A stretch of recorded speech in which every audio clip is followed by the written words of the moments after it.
अस्सलाम वालेकुम student. Database MS success के चैप्टर नंबर 5 के साथ मैं हूं मकबूल हुसैन। आज हम लेक्चर नंबर 34 डिस्कस करेंगे। लेक्चर नंबर 34 में जो हम टॉपिक डिस्कस करेंगे उसका नाम है डेटाबेस विंडो। डेटाबेस विंडो क्या होती है, इसमें कौन कौन से पॉइंट होते हैं, वो आज के लेक्चर में हम डिटेल से डिस्कस करेंगे। सबसे पहले हम देखते हैं डेटाबेस विंडो होती क्या है। The database window in MS Access is used to organize all objects in the database contain its own title bar and toolbar. Database window जो है MS Access के अंदर, डेटाबेस विंडो MS Access के अंदर हम आमतौर पर इस्तेमाल करते हैं मुख्तलिफ़ किस्म के जो ऑब्जेक्ट्स होते हैं उनको इस्तेमाल करने के लिए, जिसमें टाइटल बार भी हो सकती है, इसके अलावा टूल बार्स को भी हो सकती हैं। ठीक है जी। तो डेटाबेस विंडो को आमतौर पर दो हिस्सों में तकसीम किया गया है। डेटाबेस आपकी जो विंडो है तो एक लेफ़्ट साइड है और दूसरी है राइट साइड। लेफ़्ट साइड के अंदर क्या कुछ होगा, लेफ़्ट साइड की जो डेटाबेस विंडो होगी उसमें आमतौर पर 7 बटन्स होते हैं और हर बटन का जो फंक्शन है वो डिफरेंट होगा, यानी डिफरेंट ऑब्जेक्ट्स पर डिफरेंट काम करेंगे। तो आज के लेक्चर में हम बताएंगे भी वो 7 ऑब्जेक्ट्स कौन कौन से हैं और वो क्या क्या काम करते हैं। उसके बाद जो राइट साइड वाली डेटाबेस विंडो होगी वो डिस्प्ले करती है लिस्ट ऑफ डिफरेंट ऑब्जेक्ट्स, यानी जो भी ऑब्जेक्ट्स पर हम काम करेंगे वो सारे के सारे ऑब्जेक्ट्स जो है वो आपको राइट साइड पर नज़र आएंगे। तो सबसे पहले हम देखते हैं different button in the database window, यानी वो कौन कौन से बटन हैं जो लेफ़्ट साइड पर आपको नज़र आते हैं। सबसे पहला बटन होगा टेबल का, उसके बाद सेकंड क्वेरी, उसके बाद फॉर्म, उसके बाद रिपोर्ट, फिर पेज है, उसके बाद माइक्रोज है, लास्ट में हमारे पास मॉड्यूलस। ठीक है जी। तो हमारे पास ये 7 पॉइंट हैं। अब हम इन पॉइंटों को वन बाय वन डिस्कस करते हैं कि भी ये क्या क्या पॉइंट हैं और क्या क्या काम करते हैं। सबसे पहला है जी what is table. It is use to create, modify and manipulate table. तो टेबल में क्या होता है, टेबल आमतौर पर क्रिएट किया जाता है, मॉडिफाई किया जाता है और मैनिपुलेट करने के लिए हम इस्तेमाल करते हैं। Table are use to store in the database. आमतौर पर जब भी हमने डेटाबेस में डाटा को स्टोर करना है तो उसके लिए हम टेबल का ही इस्तेमाल करते हैं। बगैर टेबल के हम कोई भी डेटाबेस में से डाटा को स्टोर नहीं कर सकते। उसके बाद सेकंड पॉइंट है क्वेरी।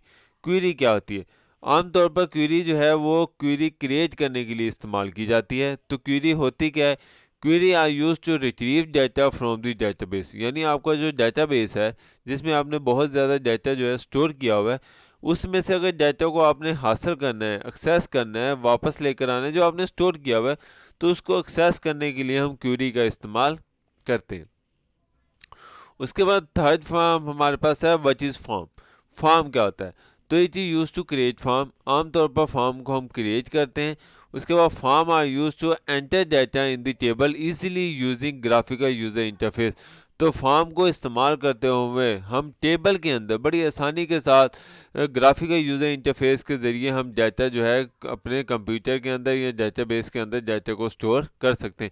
यानी फॉर्म एक ऐसा प्लेटफॉर्म है जिसमें हम आसानी के साथ टेबल को यूज़ करते हुए हम जो है डाटा स्टोर कर सकते हैं। तो form consist off button, text box and list. तो फॉर्म के अंदर मुख्तलिफ चीज़ें हो सकती हैं जिसमें बटन भी होते हैं, टेक्स्ट बॉक्स भी होता है और लिस्ट वगैरह भी होती है। इन सबको इस्तेमाल करते हुए हम डेटाबेस के अंदर डाटा को स्टोर करते हैं। उसके बाद नेक्स्ट पॉइंट है हमारे पास रिपोर्ट। रिपोर्ट क्या आती है, तो report it is use to create the report. Report बनाई जाती है।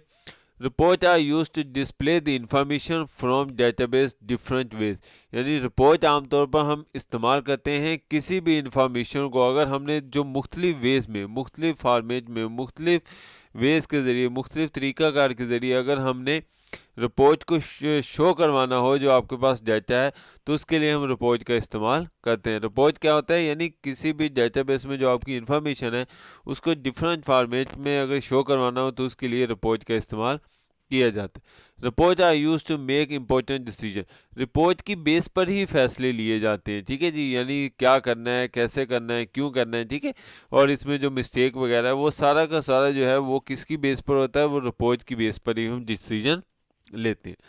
Report can be base table और क्वेरी। रिपोर्ट जो है वो टेबल और क्वेरी की बेस पर ही बनाई जाती है। पहले टेबल क्रिएट होता है, उसके बाद क्वेरी क्रिएट होती है, तो इन्हीं दोनों की बेस पर हम रिपोर्ट बनाते हैं।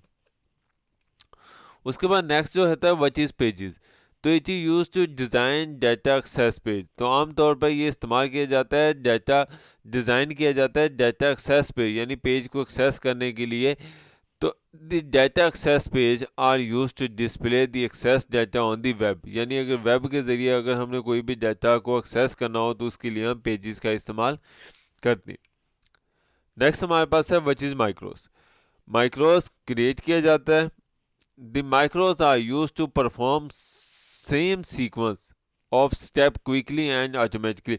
माइक्रो आमतौर पर उस वक्त इस्तेमाल की जाती है जब हमने सेम सीक्वेंस यानी एक जैसी ही तरतीब से तमाम स्टेप को बड़ी स्पीड के साथ और ऑटोमेटिकली जो है वो हमने इस्तेमाल करना हो या परफॉर्म करना हो। तो it's outcomes automatic different task repeatedly. तो आमतौर पर मुख्तलिफ किस्म के वो काम जो हमने बार बार करने होंगे तो उसके लिए हम माइक्रोज का इस्तेमाल किया जाता है। नेक्स्ट हमारे पास है मॉड्यूलस। मॉड्यूलस जो है यानी टुकड़े बनाना, पार्ट्स बनाना, ठीक है। तो it is use to create modules, इससे हम मॉड्यूलस बनाते हैं। Modules contain an objects that store the code of VBA. Modules मुश्तमल होता है ऑब्जेक्ट्स पर जिसमें हम जो कोड है उसको स्टोर किया जाता है, और कोड स्टोर करने के लिए हम क्या इस्तेमाल करते हैं, वीबीए इस्तेमाल करते हैं, जिसे हम विजुअल बेसिक फॉर एप्लीकेशन भी कहा जाता है। उम्मीद है आपको आज का लेक्चर समझ आया होगा। अगर किसी भी टॉपिक समझ ना आई हो तो जो मेरा यूट्यूब का चैनल है कंप्यूटर ट्यूटोरियल हब, इस पर कमेंट्स करके पूछ सकते हैं। बुक को अच्छे तरीके से रीड कीजिएगा ताकि आपको आसानी के साथ समझ आ सके। अपना ख्याल रखिएगा। अल्लाह हाफिज़, फ़ी अमानिल्लाह।